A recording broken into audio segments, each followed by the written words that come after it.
It appears to be backfiring, and voters are blaming Trump. This is the reality bomb that has just been dropped on the Trump administration. It relates to DHS, TSA, the airports, the Save America Act, and all of this stuff. Now, as many of you know or have heard, it is absolute chaos at America's airports. It has been chaos now for a while. TSA agents aren't getting paid. There are now ICE agents at the airports. Some airports have hours-long delays to get through security. I'm planning to show up 4 hours early for my flight to Argentina next week. It's complete and utter chaos. The gambit from the Trump administration was, well, we'll say it's the fault of Democrats because they won't play ball, and voters will fall for it. The problem is that voters are not falling for it. We've got video of interviews with travelers, and let's take a look at this first, and then there's a lot to say here. What do you make of this ongoing chaos at the airports? Listen, I think it's terrible. I think it's, well, I don't want to get political too much here, but I think they should solve this. And what I'm hearing is that there are some proposals on the table to get TSA, do funding for the TSA. Just flew in here and saw a bunch of ICE people down at the baggage claims. Not sure what they're doing at the baggage claims. I don't know if TSA, I don't know why they would be. None of us know, ma'am. People getting their baggage. Who do you blame for all this? Trump. Yeah, I really do. I mean, I've seen what's going on in Minneapolis, and I'm very opposed to some of the tactics of ICE. So I stand with the Democrats on this one. What about the fact that they're walking around without masks on? Does that help? No, not at all. And I'm watching downstairs. We all came in. You saw people bracing themselves, like, what the hell's going on here?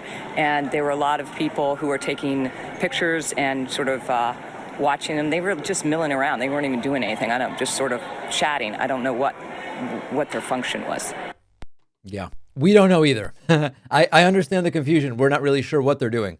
They're not helping to screen passengers. It's not really clear what it is that they are doing. Very simple question from the reporter. Who do you blame?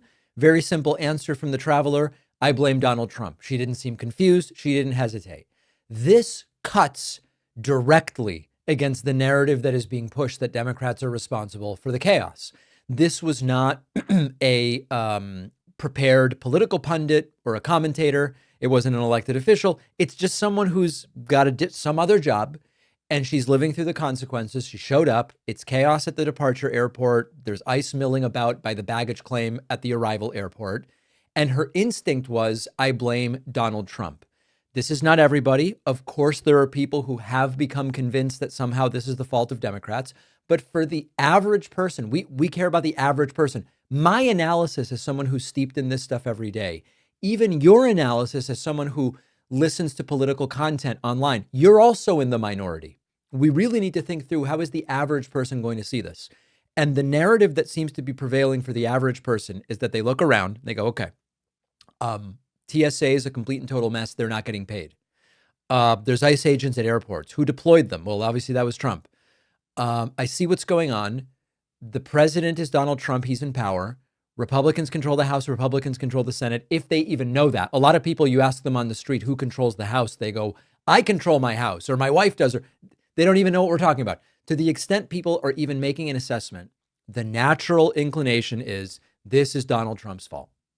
And when that is how it's landing on the ground, you've got to be very worried about what that's going to mean for how people are going to vote in November, assuming that the left gets its act together and we actually get out there and vote. Here's another set of interviews. And these people are speaking in slightly more coded language, but it's still worth listening to. Oh my God, this is insane. I mean, I've never experienced anything like this. It's crazy. It's insane. I mean, I've never seen an airport like this. No, and we travel a lot for work.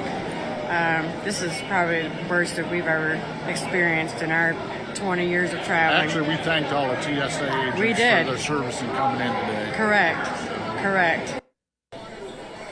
All right. And then there's a couple other folks we'll hear from. It's really inconsiderate of, well, it's primarily based on our leadership here. I think that's the big issue. Is if the leadership was right, then we wouldn't have circumstances like this. This would be a minor inconvenience. All right. So people are looking around. They have an experience. They go to the airport. They have an experience. They are saying this experience happened because of decisions that have been made by leadership. And I certainly interpret leadership to mean the people who are in power, which right now is Republicans. So there's not this abstractness of, man, something is happening and there's some explanation, but it's not really clear why. They're saying we're stuck in this situation. Trump, leadership, Republicans, et cetera, are to blame. In a sense, it's refreshing to see responsibility assigned correctly. People have a bad experience. They go, who's responsible? And well, maybe I'll vote on that basis in November. Now, I have to assume, as it becomes increasingly clear that Trump is not going to get his Save America Act passed in exchange for reopening, refunding TSA, starting to pay TSA people. At some point, they're going to have to pull it because otherwise they will certainly be crushed in November. They will probably be crushed anyway, it remains to be seen, but it will be even more obvious. And simply repeating over and over again, it's the fault of Democrats. Democrats shut down TSA. Democrats shut down DHS. The people standing in the 4-hour security lines and missing flights don't believe it. They are coming to their own conclusions, and their conclusions are different than the talking points that are being put out there by the Trump administration. So what does this mean as far as the next weeks, months? I don't see any path out of this other than ultimately Republicans and Trump relenting.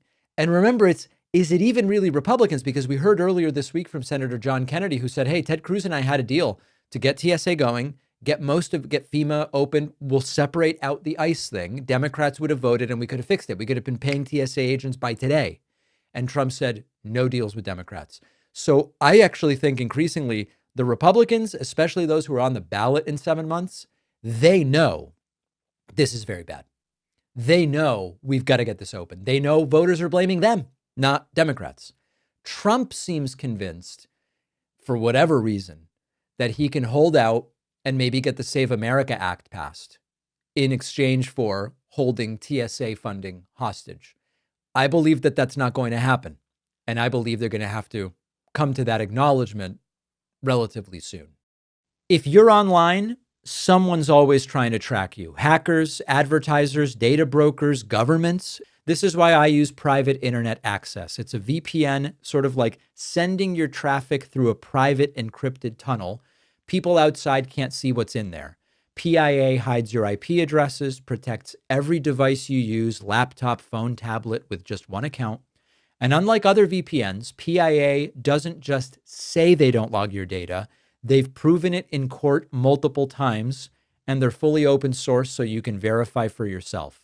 You can choose from servers in all 50 states and 91 countries to access region-locked sites.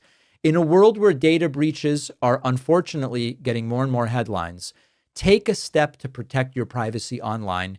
Private internet access is a tool I trust. Get 83% off, just $203 a month, plus 4 extra months free at piavpn.com/Pakman. The link is in the description.